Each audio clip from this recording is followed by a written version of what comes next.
guys, I'm Issa Rae, and I'm here with writer, producer, Amy Anyobi. Hey, y'all. And we're here to talk about the season finale that you just saw last night. First of all, shout out to, we did a second season. Like, We're right? done. Right? We finished. We did it. 16 episodes of television. Some of y'all were mad about it. Some of you guys want us to make it an hour, which is not going to happen. We made 4 movies. Like, basically. We made 4 movies. Yeah. So we're here to get into your questions, to talk about, like, the thought process behind everything. And, I mean, let's just get started. Exactly. Like, right away, we chose to do something different this episode. We chose a different type of storytelling. Yeah. And we wanted to, like, chronicle the lives of our main characters over the course of 30 days. It was really like we were like in the room thinking, how do we speed up the story of Issa and Lawrence, and how do you go through all the things post the fight? You know, that fight in episode 7 is so crazy. Right. And you want to be like, you're in a place after a fight like that where you feel like you're not whole anymore. And we're like, how do you react when you're still living your normal life? Absolutely. Maybe just given all the characters. I mean, Molly went through this, you know, this relationship with Dro and decided to end it. So I think we also just wanted to, like the adage, like time heals all wounds. We wanted to have this time passage where these characters could ultimately heal. And then also just set in the backdrop, one of the things I always talk about is just how fortunate we are to be in a city, in Inglewood, which is like rapidly gentrifying and changing. And that was something that we've been setting up the entire season, just showing that. And how we're a show about growing, changing, flawed Black people, and to be able to have that backdrop of a city where things are changing. And Issa specifically has just been in this place of just like not taking responsibility. I think she took responsibility of the fact that she cheated, but not necessarily everything else. Right. That contributed to the demise of the relationship, and getting her to a place of like, everything else is changing around me. How am I? Like, I have to change too. Something has to change. And then it also is echoed in like what happens to Tiffany. Like seeing, like that's a huge change when your first really good friend gets pregnant. It's sort of like, how does that affect you, and how does that make you feel like you're still in a rut, or you haven't changed enough, or you're not enough of an adult. So seeing her have to react to that too is kind of crazy. I had to. We were just talking before the cameras rolled of just how people have been taking to Tiffany and Derek's pregnancy. And these with theories. Y'all let this light-skinned couple live. Like, she's pregnant. She said that she was sick, so she didn't show up to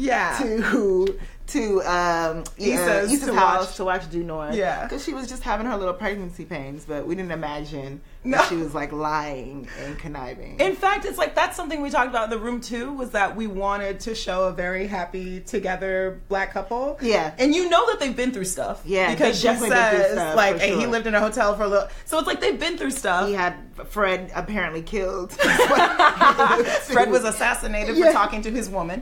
And but yeah, so it's like we wanted to show a couple that works. Yeah. You know, because and they're annoying as fuck. I mean, as heck. They're very annoying, but they're like, you know, they are the solid Black couple who's worked through stuff in relationships, which kind of feels nice to show on TV. So I mean, on that note, we saw things get a little bit serious. You guys had some strong reactions to the Issa and Lawrence conversation that happened, where they kind of finally acknowledged their culpability in the relationship. So we're gonna see that clip.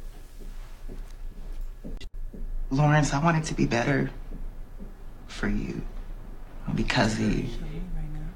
I was like, is this still on me?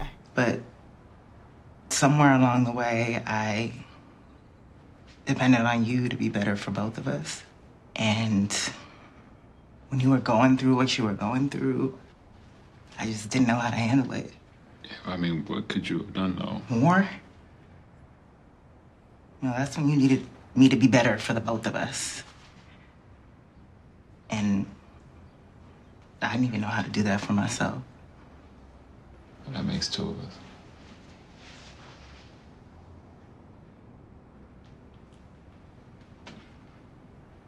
And you know what I did? You don't have to go through that. It was the worst thing I could have ever done to you. And I wish I could somehow convince you that it wasn't about you.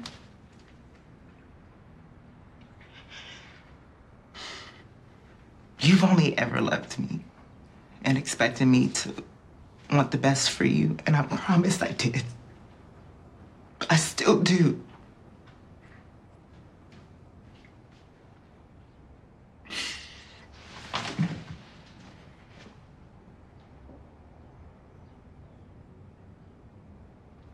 Lawrence, I still love you so much.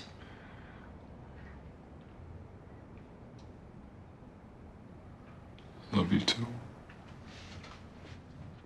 They needed to have that conversation. Yeah. They needed to, I think from the beginning of the season, the episode opens up, the first episode of the second season opens up with Issa having this fantasy conversation with Lawrence. That she just wanted to be heard, and she wished, you know, I think even when he was fake talking to her, he was saying, you know, I get why you did what you did, but I think the journey of the season was getting her to realize, you know, why she did it and what her role was in the relationship. Yeah, needing that closure. It's like, it's sort of interesting. I feel like the mark of getting into an adult relationship sometimes is like being able to have that closure. And I feel like in this culture, we like break up with people by text or we ghost. And it's like he blocked her, and he could have chosen for the block to be the end of their conversation and for that fight to be the end of their conversation. It actually shows Lawrence's growth, to be honest, that he comes back and is actually like, no, we need to fix how this ended. Absolutely. What were your first thoughts when you watched the scene? When you read it, when you watched it? Yeah. Like, what were the differences? When I read it, I was like, I just like was like, I'm so sad,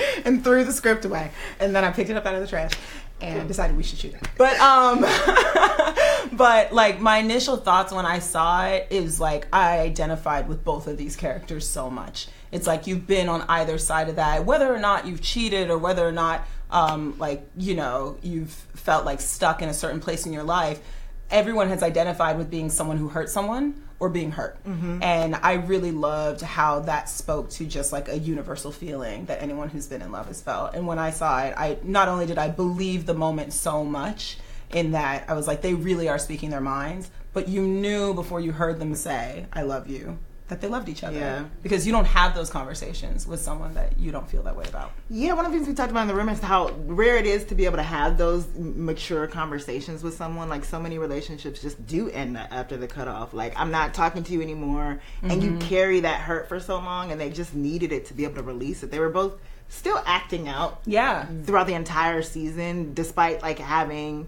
vocalize the fact that they were done with each other. Their actions, you know, indicated something different. Right. What do you think is next for them? I mean, it's like, to me, it was a lot that by the end of the episode, he friends her on Facebook. And I was kind of like, whoa. I mean, I don't know. Like, is he really... Because Lawrence is someone who kind of moves too quickly through things and then realizes he's not in a good place anymore. And he's done that so often. He did it with Tasha. He did it with... Jasmine. Her real name is Jasmine, by the way, which is funny because we get it. But he did it with Aparna. Yeah. He moves so quickly through things. And it's like, it's nice. When he made that move at the end of the season, I'm kind of like... oh, wait a second, is he now moving quickly through something again, or is he really going to try and be a friend?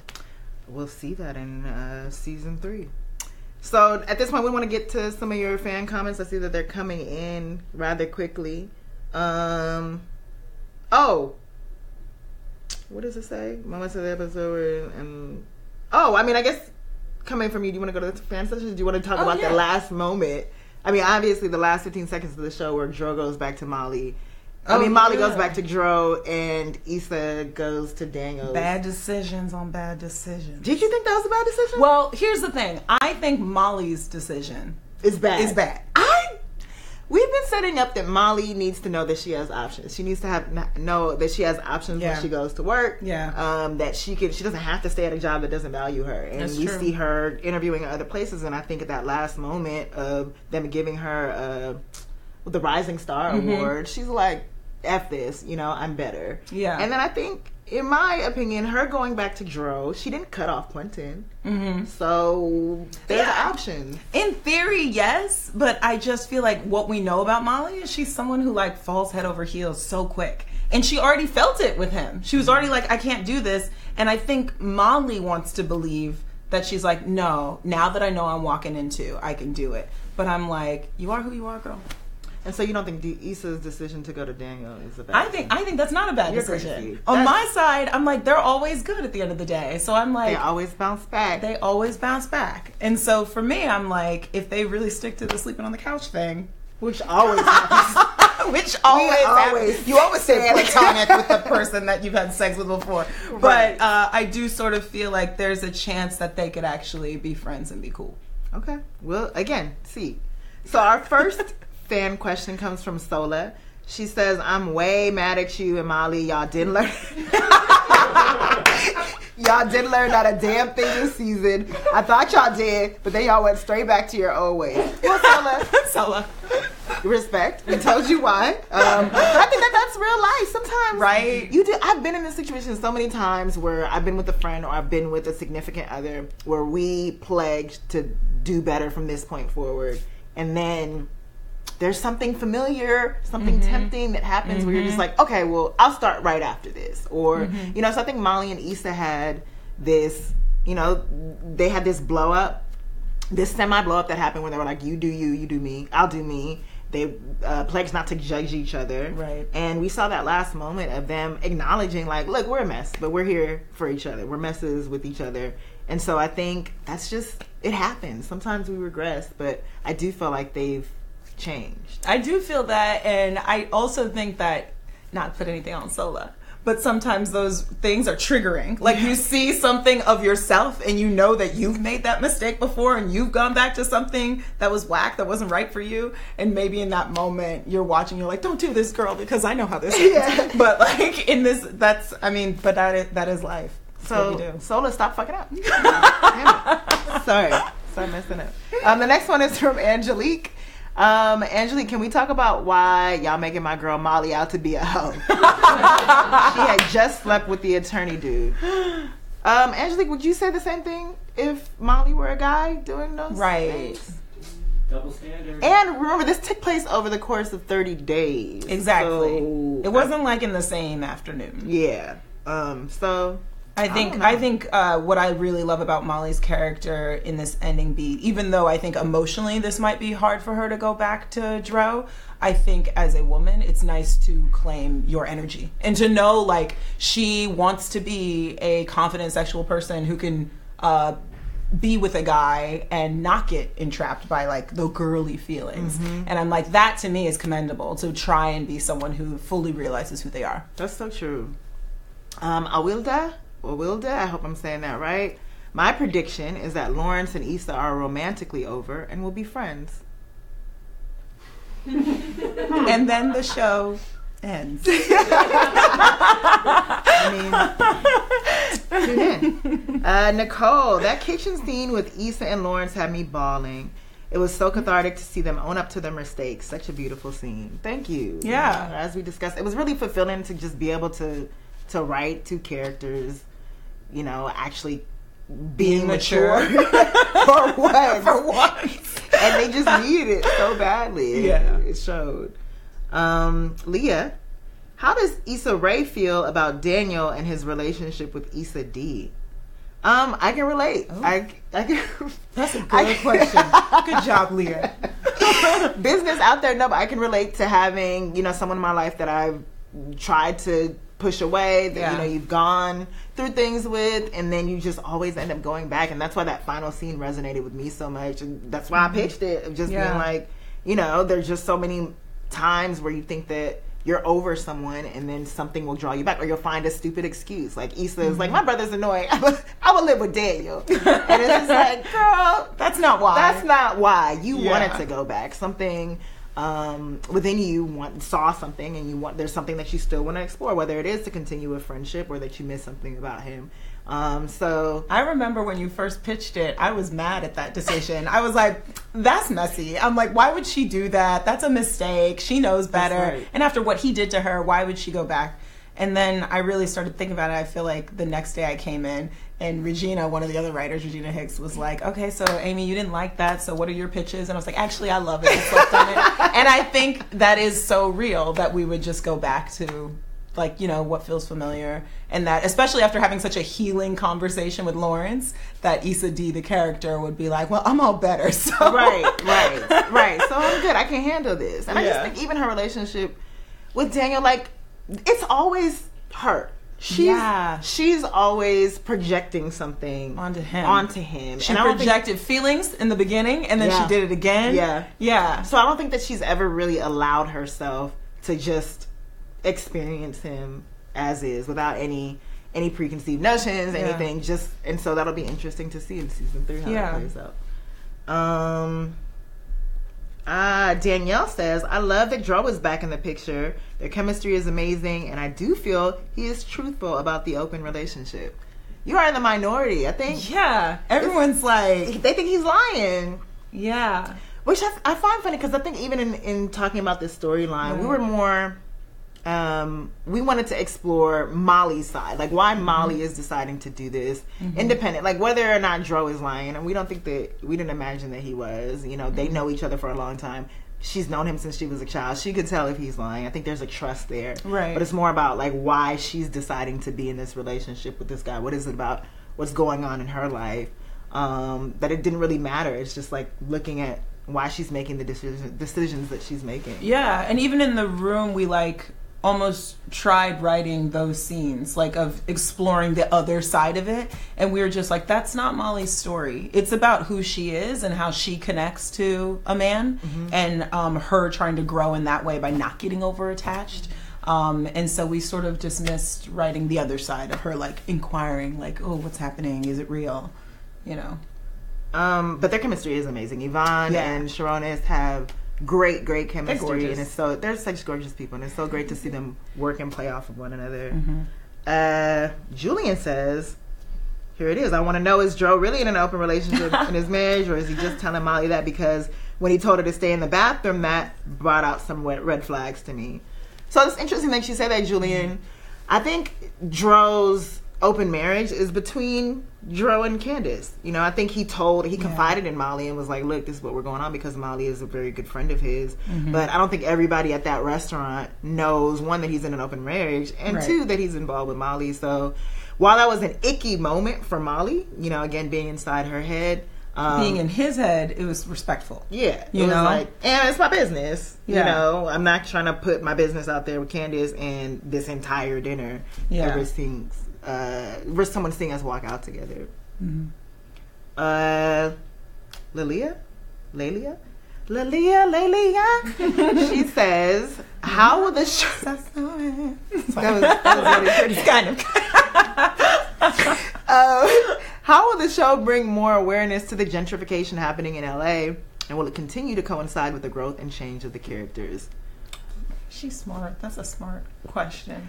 I mean, again, like, LA is changing, just like our characters are changing, so we'll always find a way to kind of incorporate that into the series. You know, one of the things that I find so interesting is that even in season 1, a lot of the places that we went to, a couple of the places that we went to, like Maverick's Flat, and even Roscoe's, Maverick's Flat is gone. Roscoe's is moving locations, and it's just going to end up being kind of a time capsule of the city, which is sad but cool in terms of documenting how the city is changing. For real. I think especially since our show is shot primarily on location, like we're actually in real places in Inglewood and downtown, that it like we are seeing the city change as we're shooting it. Like from last season to this season, some of the locations we shot at have had to come up. Like the Dunes is now expensive. I know, right? The Dunes is raising the rent.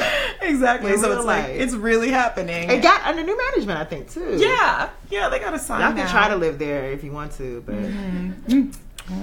no shade. Kitavia says, how do you think Issa feels about her financial situation and the fact that Frida got promoted over her?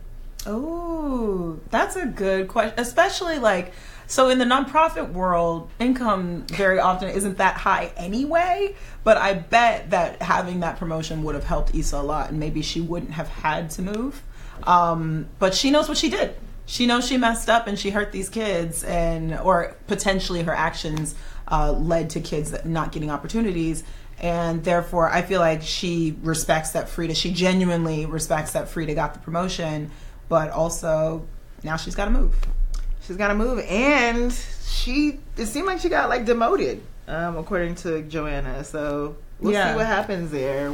Joanne talked about taking her out of the field, so we'll see what that means. Yeah, if that's like a desk job or horrible schools or what. Jory? I'm so sorry, y'all. Definitely not right. That's not right. Jory? Drawer? I apologize to you. Will Issa set out to find a job that values her like Molly, or is she content with how things are? I feel my girl got slighted. Thanks, you. Just like she slighted your name. I think that you guys have to watch to see what plays out as we develop it. But that's something that's, a lot of us will come out of college and be at a job for a while that doesn't necessarily fulfill us, and we might find fulfillment in that job, or we might leave and decide and actually find what it is that fulfills us and pursue passion. So I think that she's in that area. I think this season 1 was her finding finding out that she is good at this job and that she cares, and then season 2 is just about getting a win at all costs. And of course she cares about these kids, but whatever happens, just given her current job status, might lead her to explore other things. So we'll see. Especially since she's been suffering a lot of job losses. It feels like you want to work somewhere that you feel valued and you feel like you're part of it. But now she's in a place where she made the bad thing happen to herself.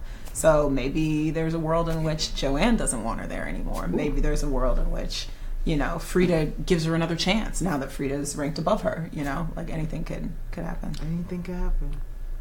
Ashley says, whose idea was Due North, though? I'm so glad you asked that. It came about in the room as an inside joke. It was a total joke. Yes, we just made fun of 2 of our writers because they were Ben Dugan and Dana Lynn North. Dugan North.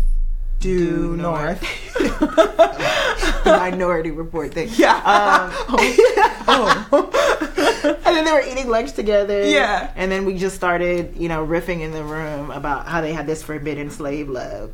And then Ben Dugan is white. Yes. And Dana is black. So. And then Natasha Rothwell, who plays Kelly, and Ben Corey Jones, one of our writers, paired together to create the show, and we were just so lucky that Regina Hall and Scott Foley and Michael Jai White were all just down. We had just an amazing cast who were just down to be foolish and gave us, like a 14-hour day to film this fake series. And that's something that we've done. Yeah, we did it for season 2. We had a show inside the show called Conjugal Visits. And it was like a women's prison. And the guys who would come visit. We did a little less than. This one ended up, once you get like Scott Foley and Regina Hall, you're like, oh, okay, we're going to make a whole Due North episode. I think we just loved to do it. I mean, we sprinkled it into the script before we even cast it. Before we even, we just thought it was a hit, y'all. So it also was funny because Ben Jones, who writes on our show, he had worked on Underground, and he was like offended by all our incorrect slave conversations. He was like, that would never happen. You see, like historically, that type of person. But this is coming from the same guy who was like, there should be like a slave brunch. So what are you talking about, Ben? Yeah. But people can watch it now, right? Due North, they can watch the whole... They can watch it on demand and great. After... on HBO Go and Now and all those platforms. So you can definitely see the whole series. Yeah. Okay, last question is from Audrey. Why did Issa and Lawrence get back together then... Sorry. You guys' questions are really aggressive. Why did Issa and Lawrence get back together then after they both acknowledged they still love one another? That was whack and I was disappointed. Love is love. Work it out. Insecure. That's like more like a gospel statement. Like, I don't know. Get it together. And that's it. Fix your lives. I mean, like, because that's real. I feel like very often you go back and someone has hurt you so much and the source of pain is so deep that you're sort of like, no matter how much I love you, this would be a mess. Like, it's just like, I would never be able to get back to a place with you that's correct, where we both feel like fully actualized in the relationship. And so I feel like sometimes, you know, the adult thing is to, if you love them, let them go kind of thing. And that is sort of what happened in that moment. But yeah, I want them to get back together too. Do you? I mean, like, I think each one is each other's the one that got away. Huh. It's like they got each other and now they're going to walk through life and always be like, maybe I should have done that. Maybe one day. Definitely not now, though. Not now. Don't see them together now. They need time apart. They need time alone. Yeah. Oh, that's real too. Yeah. Well, you guys, thank you so much for joining us these last 8 weeks, every week on Facebook Live. It's such an honor to bring you this show, and the fact that you guys tune in with your comments, share it, talk about it with your friends. Oh my God, the reaction videos. The reaction videos. Someone, we were laughing at this girl who sent us a reaction video of her sobbing. It was so good. It was like, I couldn't think we could ever best the video from last season with the guys all high-fiving. Yeah. I thought we would never do better than that. And then this girl sobbing really just took me out. But we get to be a show about growing, changing, flawed Black people, and it's just so much fun to write. So thank you for being on this journey as these characters evolve. Yeah, and tune in for season 3. Yes! Bye, you guys.